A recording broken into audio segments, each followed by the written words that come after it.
Welcome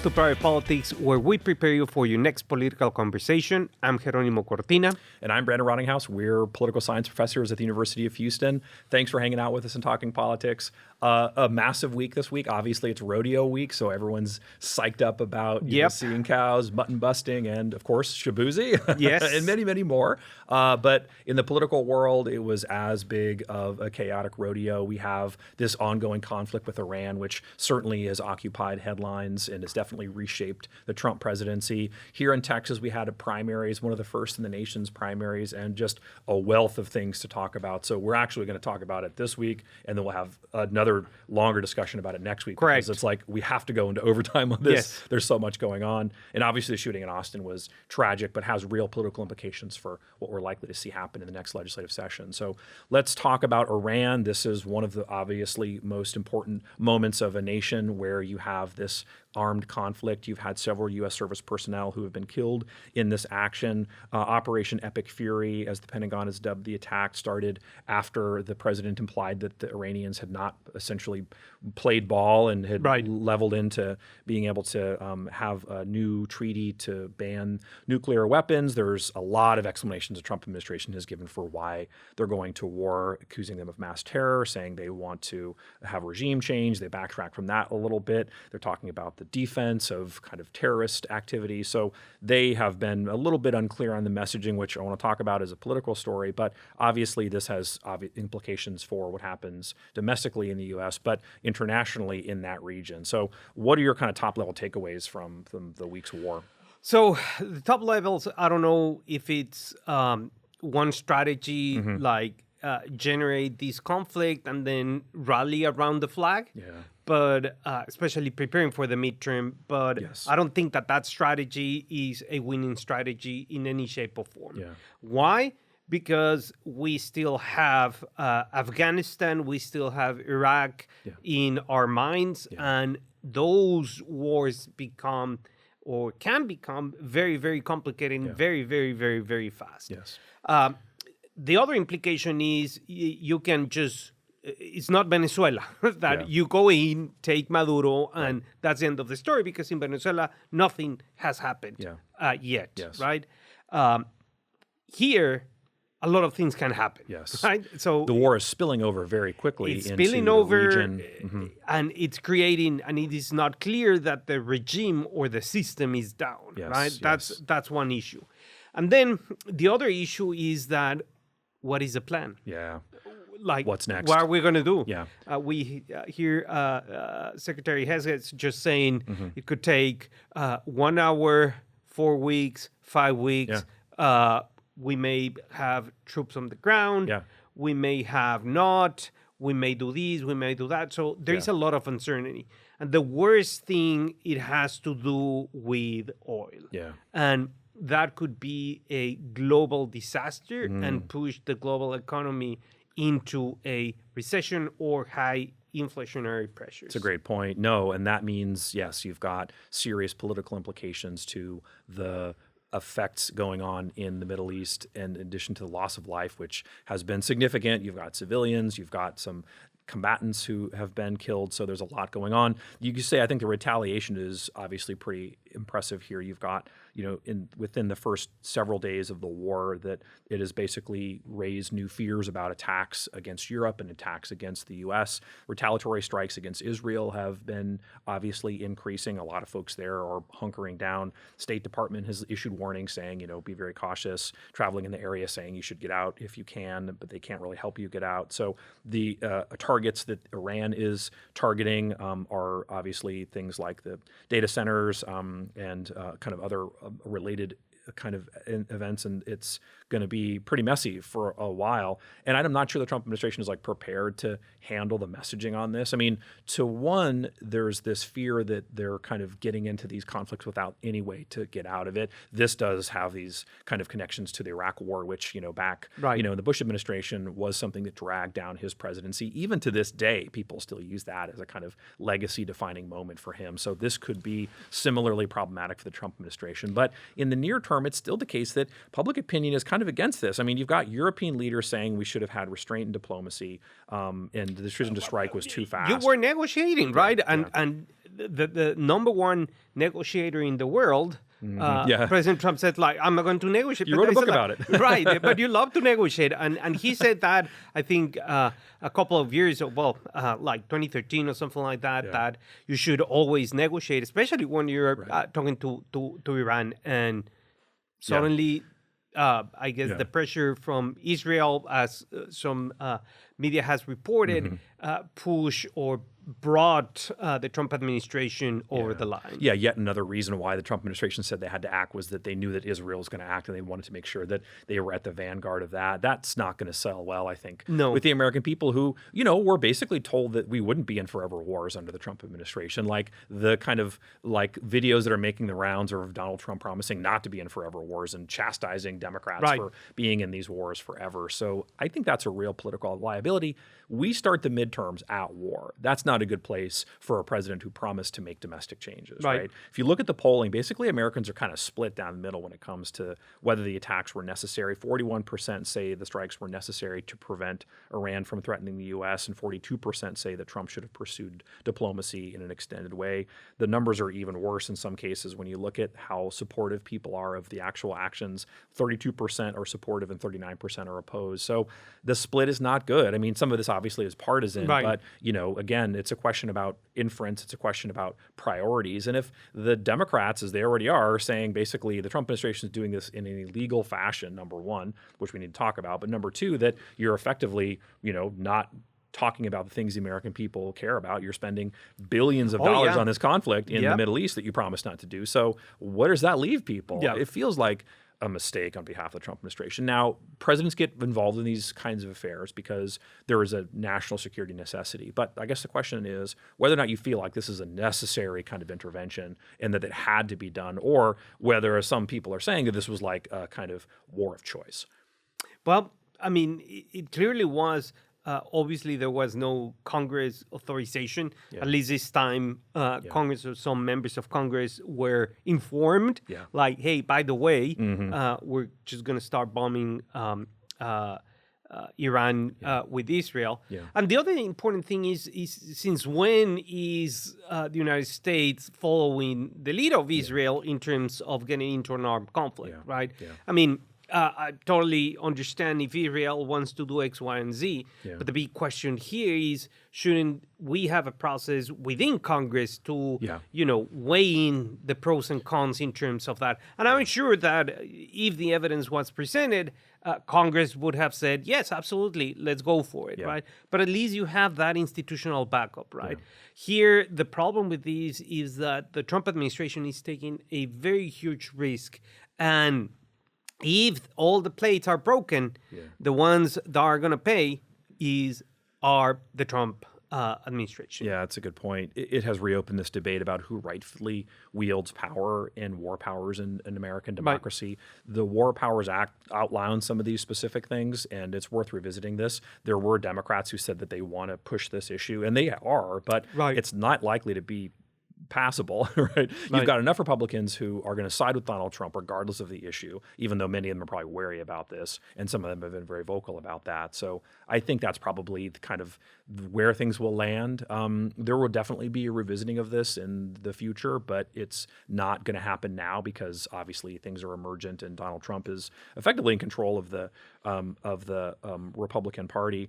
In principle, Congress can't sort of stop the president. They're supposed to be the ones who declare war or pass some kind of a resolution to kind of give some guidance here. But, it's irrelevant in large part because presidents frequently ignore the War Powers Act, right? They'll inform Congress about what they're going to do, but then execute. Right. The auspices of their action is basically like this is a national security issue, right? There's a defense issue involved. So president can get away with a lot under that kind of banner. So, despite the fact that there's been some pushback, the justification from the Trump administration has been that negotiations weren't working, that they had to pursue this, that Iran sponsors terrorism, so that has to be dealt with. Iran had a serious interaction with these protesters a few months ago, slaughtering them and killing demonstrators, which obviously was not a good look. Iran has restarted their nuclear program and to some degree is within days of building an atomic bomb.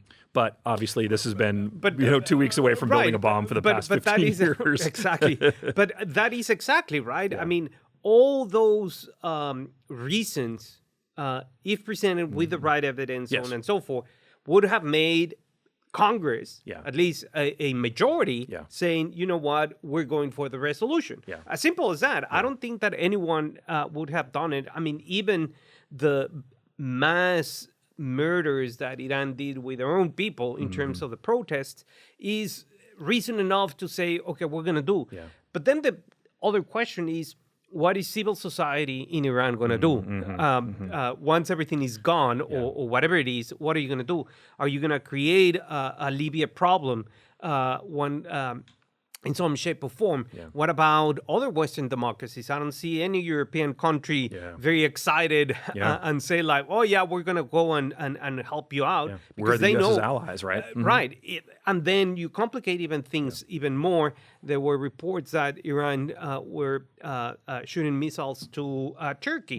If that happens, can Turkey say, well, this is NATO, and then pull everyone in? It's just a lot of moving pieces that here perhaps restrained on behalf of Israel and the U.S. would have been better. And then you have the political situation in Israel, right?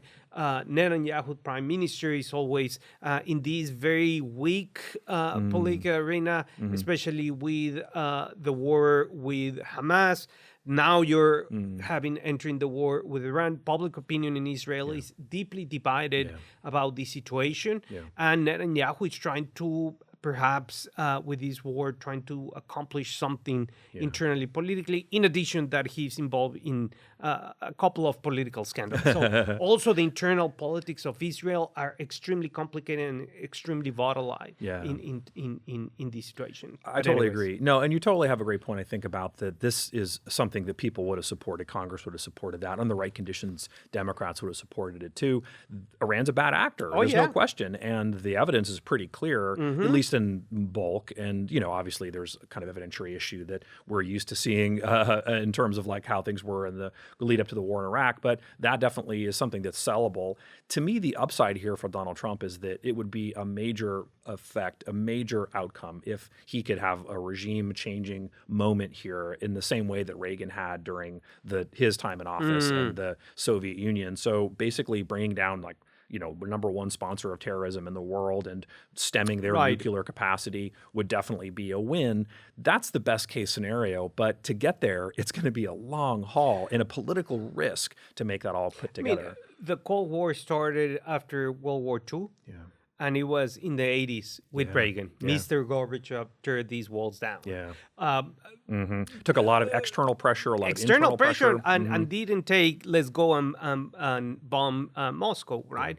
Yeah. And finally, on this point, the real winners and everyone that is super happy is the new Delcy Rodriguez regime in Venezuela, right? They're like, thank God.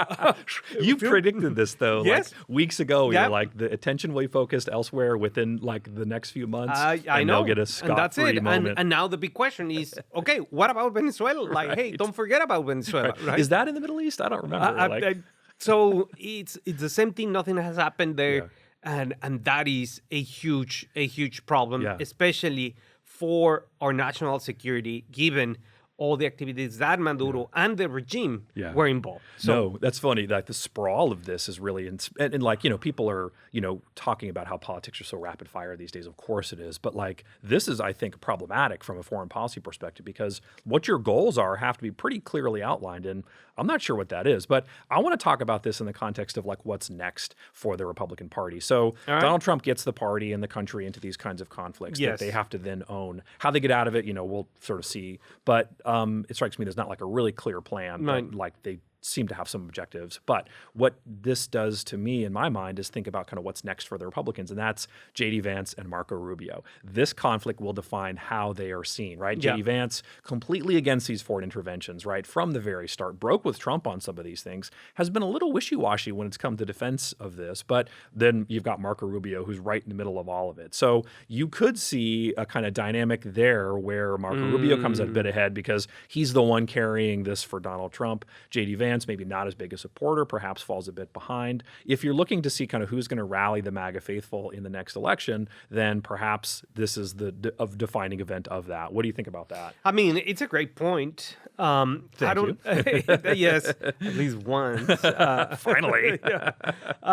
Now, the big question that I have is, first of all, how Marco Rubio is going to balance all these 11,000 balls in the air. Because in addition to that, you have a problem in Mexico, right? You have also started joint operations between U.S. and Ecuador, right? And I don't know what else. Busiest Secretary of State since Henry Kissinger. Like, oh, yeah, absolutely, right? And he's trying maybe to Madeleine manage... Albright. Right, he's managing all these things. On the other hand, Marco Rubio is also trying to repair, to a certain extent, the relationship with Europe and put it in a good way in the sense of, look, we're friends, fine, but I cannot invite you and pay out every time we go out for dinner, right? You have to pitch in, so you better to start pitching in, right? And we can divide the bill, and that's perfect, and we love you, right? You get the tip. Right. I'll pay the rest. So the issue here is that particular moment. The fact that Vice President Vance is not an actor in this thing might relegate him, as you say, to the back seat. And every time that President Trump says something about these conflicts or about international relations is, you should ask Marco, you should ask Marco, you should ask Marco. So he's taking a role that is very prominent, but also is a role that has a lot of risk. But big risk, big reward. I think so. And this is the kind of moment in the Republican Party where they're looking for that transitional figure, right? Who can replace Donald Trump? Like, that's impossible. Right. But they've got to have somebody who's got stature, and perhaps this is that moment. So we'll wait and see. Obviously, this is not going to be over in 4 weeks, the way that the president said. They're going to see this obviously spill over in lots of ways. So we'll keep talking about it. And we also know this has spilled over into other kinds of violence here in Texas. So investigators are looking into whether a man who killed 3 people and injured a dozen more outside a bar in Austin was motivated by the war in Iran. The gunman was wearing a sweatshirt that read "Property of Allah," and there's at least a sense that perhaps this shooting has now become a kind of primary source when it comes to putting Islam at the center of Texas politics. How do you think this is going to play out in terms of the way that this kind of primary cycle is sort of ending and the runoffs are beginning, but then you've got November to deal with as well, right on the heels of that? I mean, the fact of the matter that we get these radicalized individuals, right, is extremely dangerous. It's extremely dangerous because emotionally and psychologically creates people to be on the edge. You never know what's going to happen. That's a great point, you never know what's going to happen. That emotion drives people in right, politics. And that's an anxiety that research has shown that anxiety motivates people to do X, Y, or Z, right, or vote for a particular candidate. Then candidates, on the other hand, react to that anxiety and create more policies or promises that tend to be more radical in one way or the other. And then on the other hand, right, it's these individuals' actions that people tend to generalize. And then these generalizations are going to be extremely problematic for not only people that practice Islam, but generally speaking, in terms of religion, right? Because we have freedom of religion in this country. So the problem becomes very, very, very complex in the sense of what are going to be the political ramifications, and also are becoming, this person was a naturalized immigrant, and that also creates another thing. So you have the confluence of two things, right, that are very volatile and motivate a lot of people to go out and vote in the polls. Yeah, and I think you're seeing the echo of that for sure in a couple of different ways. You have 70 members of the Texas legislature who've sent a letter to congressional leadership asking them to investigate and to freeze H-1B visas and to pause all immigration for the moment. Right. That's unlikely to happen. But you're seeing people like Representative Keith Self, Representative Chip Roy, who's in a runoff for AG, both talk about them being in the Sharia-free American caucus. They've bragged about that. Chip Roy talked about how the shooter from Senegal had a Quran in his car, and we need to stop importing violent third world extremists. Dan Patrick, as we talked about weeks ago, has got preventing Sharia law on his list of to-do items for the legislature. So there's a lot of churn in the legislature and the Republican side that's going to definitely prime this. So as you said, the emotions on this are really high, and I think obviously the politics of this are going to be connected to some of these big questions. So this won't be the end of this. It's really just the beginning of it. So when we talk about these legislative events down the road, just remember that this is sort of where things begin. Right. And it really is a kind of, I think you're right, emotional moment. Speaking of emotions, you and I were up late watching returns, checking out all of the, back and forth on the primary, which has been pretty stunning. Let's talk at the very top of the ticket, because that was a nationalized race that had serious implications to the control of the Senate. Let's talk about the Democratic side. James Talarico has a squeaker of a win over Jasmine Crockett. A bit of a controversy because the Dallas County elections process was a little bit funky and people were confused about where to vote and how to vote. They changed from the county level voting to precinct level voting just for this cycle, and that made people basically get turned away and they had to go to a different location. And of course, a confused voter is a non-voter. So I'm sure that probably had some effect, enough of an effect to make the change here, unknown. But regardless, Talarico has basically claimed victory. What do you make of this? Well, I mean, it was kind of interesting to see, right? Because when you see the map, you see that Talarico won across the state. Big urban areas were divided between him and Representative Jasmine Crockett. So it was very interesting to see, I guess, the ground game that Talarico started when he started his campaign. And that ground game could bring an advantage, especially for the general election. Another interesting thing is to see that all the polls that we saw were 1,000%, like all over the place, all over the place. And that makes me wonder, right, if the right people are doing the right polls, because these opinion swings from Jasmine Crockett is going to win 1 week before, and then, oh, wait, it's going to be Talarico by some pollsters. It's like, no, that doesn't happen. Polling had her up like 10 points plus. No, that doesn't happen. It doesn't happen in the history of public opinion. Probably these folks should read some public opinion literature. These public opinion shifts do not happen. That realignment means that something extremely, extremely bad happened. It's not the Colbert effect. People do not pay attention to that. So it is extremely, extremely rare to see those things, which means that people are just doing polls.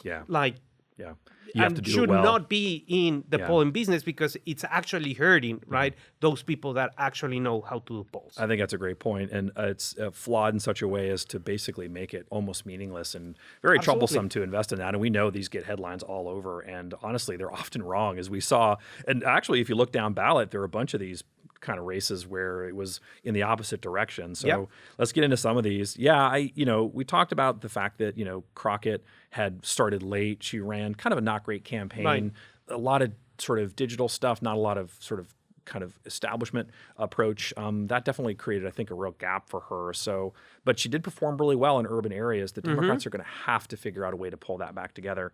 Let's talk about the Republican side. Ken Paxton and John Cornyn in a runoff. Cornyn ends up slightly ahead, Right. which I'm kind of surprised about. Well, again, the polling had this incorrect, but I think all that money spent on John Cornyn probably had a bit of an effect. Do you think that that momentum will get him the Trump endorsement that he so anxiously craves? Well, I think so, right? Because now it's going to be, ladies and gentlemen, 12 rounds of boxing, and he's going to start today. Yeah. And we're going to see that, and eventually President Trump will have to make a decision. There is apparently bad blood between some members of the Trump administration and the person that is running Ken Paxton's campaign. And also, Ken Paxton brings a lot of luggage, right? A lot of baggage that perhaps may not play very well in the general election. I think that's the Republicans' concern. And that is the key thing, because they need to maintain the advantage and the Senate, right? So it's going to be a strategic decision. Maybe it's going to be battle royale. You go for it. I'm not going to get into it. We'll see. It's going to be pretty ugly. The other thing to note is that there are a lot of runoffs, right? The Attorney General is going to runoff, Mays Middleton and Chip Roy. Christian Menefee and Al Green going to runoff. They're going to have 7 elections in that district in the last 1.5 years. That's incredible. That's so much voting. They're so lucky. Right. Tony Gonzalez is going to be in a runoff against Brandon Herrera. That could be a very tight race. Right. Julie Johnson and Colin Allred in North Texas in a runoff. Alex Mueller, Briscoe Kane in a runoff. What I'm saying is that we're going to be back here doing this again, talking about all these runoffs. Yeah, exactly. Yeah. One interesting note is that Dan Crenshaw lost, the first Republican incumbent to lose since 2014 to a very conservative challenger, Steve Toth. Crenshaw divided with Trump on the Ukraine. He called the Freedom Caucus grifters and said they were liars, but they got the last laugh. Cruz endorsed Toth, and Crenshaw's out of a job. So that was pretty interesting. Harris County, the judges' races from both sides are going to a runoff. That's interesting, too. What else struck you about this wild primary season? Well, also, Sid Miller lost. Another incumbent losing. And another, well, as you say, the AG race, surprisingly, Middleton just like took off handedly, and that's it. Wow. But we're going to talk and go deeper on all these races next week. I'm Jeronimo Cortina. And I'm Brandon Rottinghaus. We'll see you next week.